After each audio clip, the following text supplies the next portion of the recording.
biografia, curiosidade muito legal é que ele, quando começou a publicar em revistas, ele usava um pseudônimo que eu achei até cômico. E ele trabalhou muito com o cômico em si também no começo, né? Que era Antocha Tcheconte.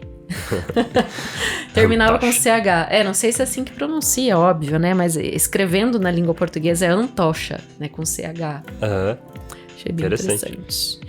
E aí, então vamos lá, ele nasceu... Vamos começar pelo começo.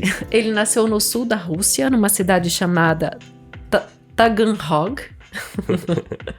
Taganrog, no dia 29 de janeiro de 1860. Ele foi contemporâneo, né? Eu gosto sempre de trazer isso. Arthur Conan Doyle, Oscar Wilde, o próprio George Orwell, né? Qual, que a gente trouxe do último conto? H.G. Wells. H.G. Wells, nossa. George Orwell. Foi para onde? Revolução não, George Orwell não. O H.G. Wells e outros, né? Inclusive ali dessa época, mais ou menos numa década nasceram essas pessoas que eu acabei de citar. E entre eles, o Anton Chekhov. Então é bem legal a gente trazer esses nomes grandes assim, né? Perceber que é um momento em que as pessoas escreviam, né? E faziam essa diferença na literatura mundial. Ele tava lá na Rússia passando frio lá, mas tava escrevendo. Isso. Então, ele nasceu numa família super numerosa, 6 filhos, né? Ele tinha mais 5 irmãos, 4 meninos e 2 meninas ao todo na família. E o pai dele tinha uma mercearia, que o próprio Anton trabalhou nessa mercearia no começo ali, e eles passavam bastante dificuldade financeira. Tanto é que o pai dele se encheu tanto de dívida que ele precisou fugir dali, ele estava ameaçado de prisão. Então ele vazou de Taganrog para Moscou. O Anton ficou sozinho com o irmão, o Mikhail, eles ficaram ali, o Mikhail ficou só mais um ano para terminar o ensino médio, que é chamado de liceu, né?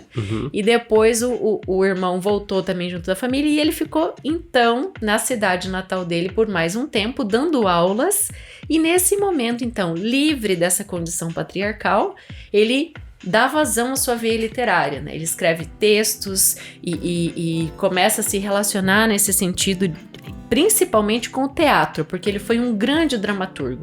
Então essa que é uma questão assim, que a gente tem que trazer sobre ele, mas além das obras de ficção, ele deixou vários escritos documentais também, como ensaios jornalísticos, cartas, diários e cadernos de anotações. Nossa, muito bacana. Tem mais coisa pra falar sobre eles. Quer falar algo antes? Não, pode continuar. Então, nesse momento, depois desse período, que ele já se relaciona com revistas literárias, ele vai então pra Moscou e começa o curso de... Medicina.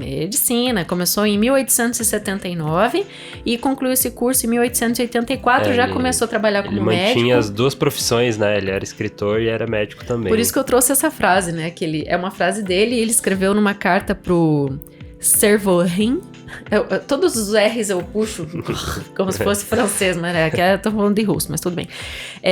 E ele tratava isso mesmo, a medicina é a minha esposa e a literatura é a minha amante. Muito legal. Eu separei algumas frases até antes de você continuar aí. Daí, que é muito interessante e muito atual também. Tem uma que ele fala aqui da internet até. Olha só. Tô brincando. Mas ele... Isso é a tua leitura. Foi a minha leitura. Mas ele fala das famosas pessoas que se educam por WhatsApp hoje em dia, né? Mas enfim, olha. A multidão pensa que sabe de tudo e entende de tudo. E quanto mais estúpida ela é, mais ampla parece-lhe o seu horizonte. Então, hoje a gente vê essa... esse movimento de abundância de informação, e quanto mais a pessoa vai atrás dessa informação em lugares que ela não deveria estar indo, né, buscar informação não oficiais, parece que o horizonte dela abre mais, parece que ela vai, nossa, eu tô sabendo mais agora. Foi você que bateu agora. Agora eu bati. Parece que agora eu tô entendendo de mais coisas, mesmo que aquelas coisas não tem fundamento nenhum, né? Mas tem essa frase dele que fala sobre essa informação, né? Super bom. Manda outra que aí. as pessoas têm. E daí ele fala uma coisa que a gente comenta várias vezes quando a gente tá criando nossos próprios textos, ou desenhos, ou músicas, enfim, aqui. Nós dois a gente sempre fala pra a gente mostra um pro outro, né? Olha, o que você acha e tal. Eu tô achando meio ruim e tal. E a gente sempre comenta que a gente... Eu nunca uso o termo ruim. Não, eu digo que não tá bom o suficiente. Modo de falar. Mas claro que a gente se cobra. Mas a gente sempre vai naquela... querendo julgar o que a gente criou, né? Querendo julgar a arte dele. Fala assim, o artista não deve ser o juiz de suas personagens. Ótimo. Então, aqui eu vejo 2 sentidos. Isso de você não julgar, né, o que você tá fazendo, quem é o teu papel de julgar o público, porque você tá fazendo, né, pras pessoas, você não tá fazendo só pra você mesmo.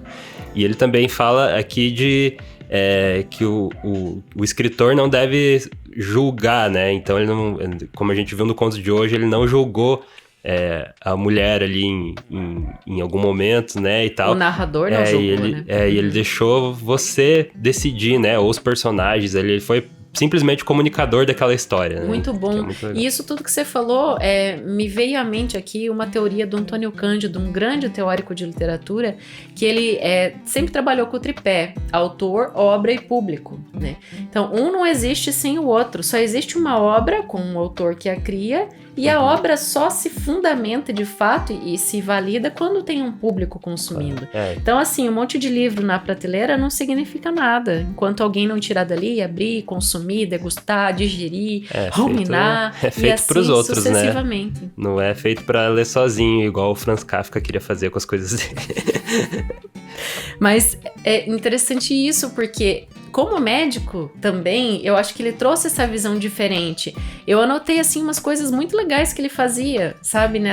Que tem a ver com sociedade, já que esse é o debate que a gente tá trazendo aqui, né? De como é que o público vê isso. Então, eu vejo que ele teve uma preocupação social também, além de todo esse entretenimento que ele criou pela literatura. Ele fez... cedeu direitos autorais para vítimas da seca no leste da Rússia. Ele ajudou em epidemias de cólera também financeiramente e comprou livros para bibliotecas da sua cidade natal. Vou falar de novo o nome. Taganrog. Parece uma cidade do Game of Thrones. É verdade. E mais ainda, ele financiou também construção de várias escolas em aldeias da Rússia. Então é muito um trabalho assim, tudo isso tirado da literatura, com certeza motivado pela sua visão da medicina, né? Sua visão de médico, de alguém que tratava de pessoas. Então eu achei isso muito interessante mesmo. Ele se casou só em 1901 com a Olga, né? Já tô falando com intimidade da Olga. E ele acabou morrendo em 1904, viveu 3 anos com a mulher, né? Casado. Tuberculose, né? Ele morreu, doença avassaladora. E essa Olga era uma atriz, né? Atriz de teatro. Ah, legal. Era atriz de teatro e foi pra tuberculose, né? Não é o primeiro autor que a gente traz que leitura de ouvido que morreu de tuberculose. É difícil que não morreu de tuberculose, né? Aí eu vou falar aqui das peças dele, que a gente tem a peça A Gaivota, que tem 2 histórias sobre essa peça. Primeiro, quando ela estreou, foi um fracasso. As pessoas vaiaram até, ele se prometeu que ele não ia mais fazer teatro nesse sentido e tudo mais. Aí veio um super cara, adaptou essa peça, compôs essa peça chamado Stanislavski. Nossa, Stanislavski é o nome do enfim, que produziu a peça de teatro dele, né? O dramaturgo que pegou o texto dele e levou pro palco, daí foi um sucesso avassalador. E isso dá pra gente uma visão bem legal, né? Porque normalmente, como é que aquela mandorinha sozinha não faz verão, né? Tem que ter o escritor e o diretor ali, né? Não pode ser, né?